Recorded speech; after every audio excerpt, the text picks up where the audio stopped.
detention pay and layover pay.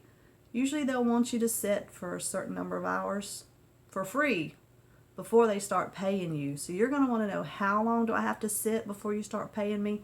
Then how much are you going to pay me after that? TWIC card? Are they going to require you to get a TWIC card? And if so, are they going to reimburse you for it? A lot of the companies will. They're really good about it. Are they going to, this is something I didn't think about because I went to technical school.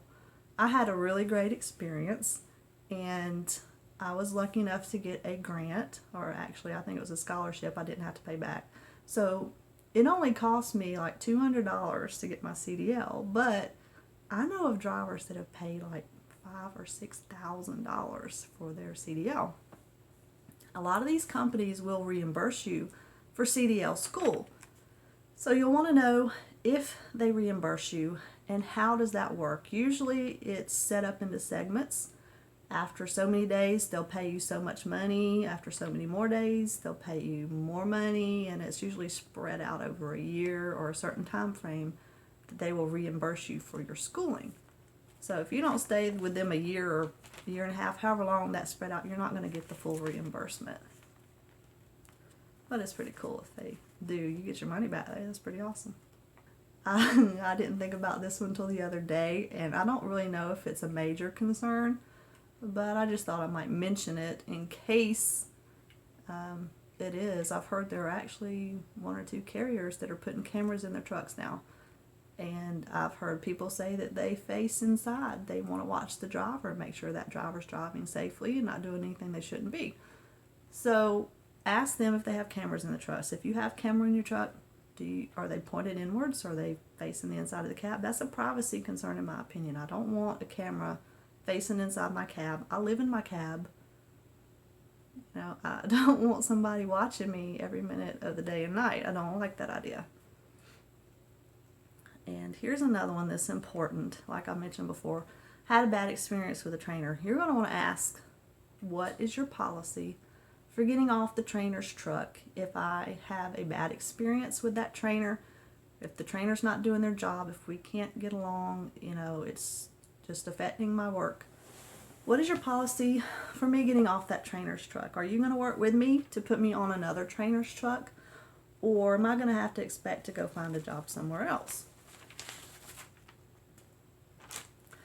Also, if you're already solo and after you've been with them a little while, you decide, this company is not for me, I can't stand it anymore, I've got to get out of here.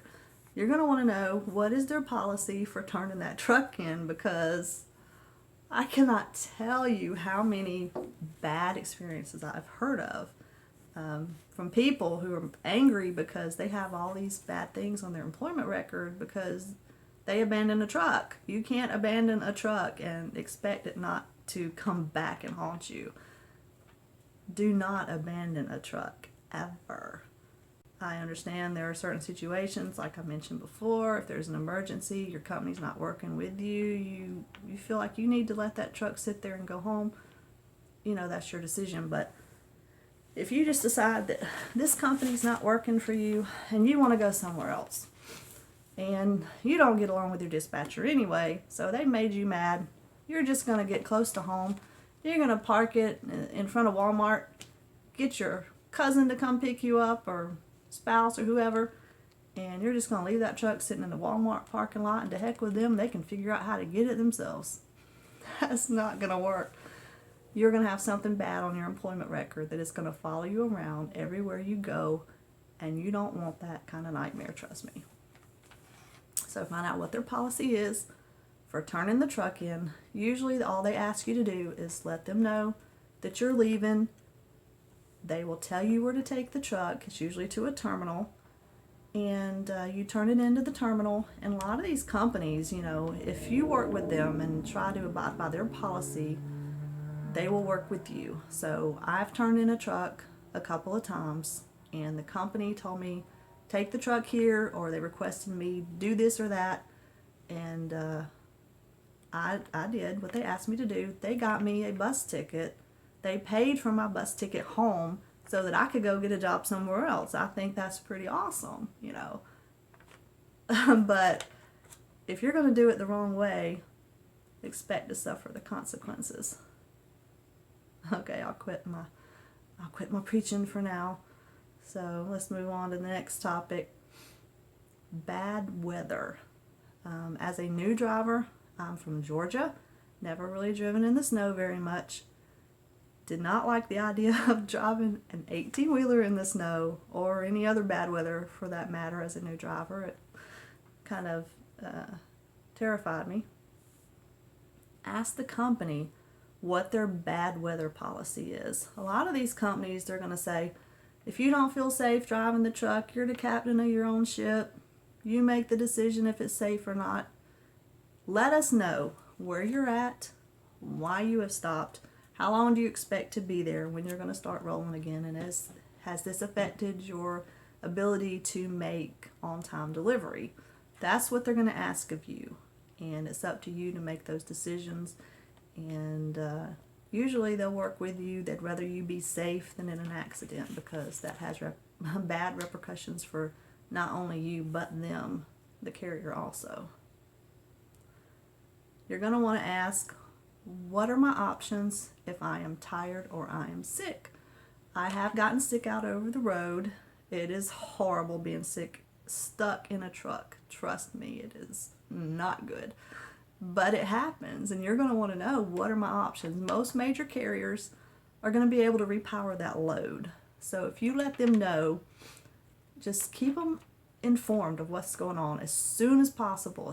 The sooner you let them know, the better, so they can start planning on routing somebody that way to get that load to repower it, so that you may have a day or two off to recuperate.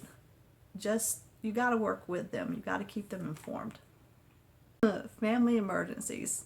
I thought I mentioned it earlier, but my cheat sheet says I haven't. So ask what their policy is on family emergencies. It happens.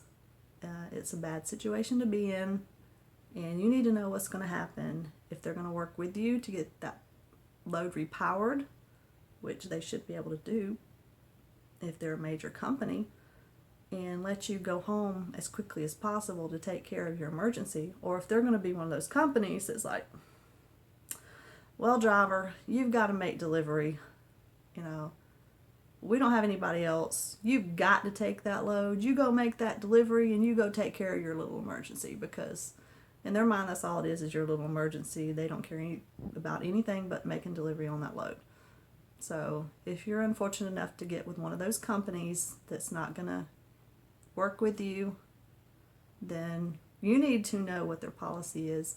Because like I said, if you abandon a truck, even if it is an emergency, that's going to go on your record. It's going to say you abandoned a truck. They could list it as insubordination. You didn't finish that load. You didn't do what you're told. Maybe you, according to them, violated company policy. They could come up with all kinds of stuff to stick on your DAC or employment record. So just keep that in mind. You need to cover your butt. So the more you know, the better. And I guess that's going to be it for now. I know that was a lot of information, but like I said before, just take what fits you and what you think that you need, and use it to make the best decision to your ability. I wish you good luck, and I hope to see you out on the road. And next segment, we're going to talk about what to expect in orientation. Hope to see you soon.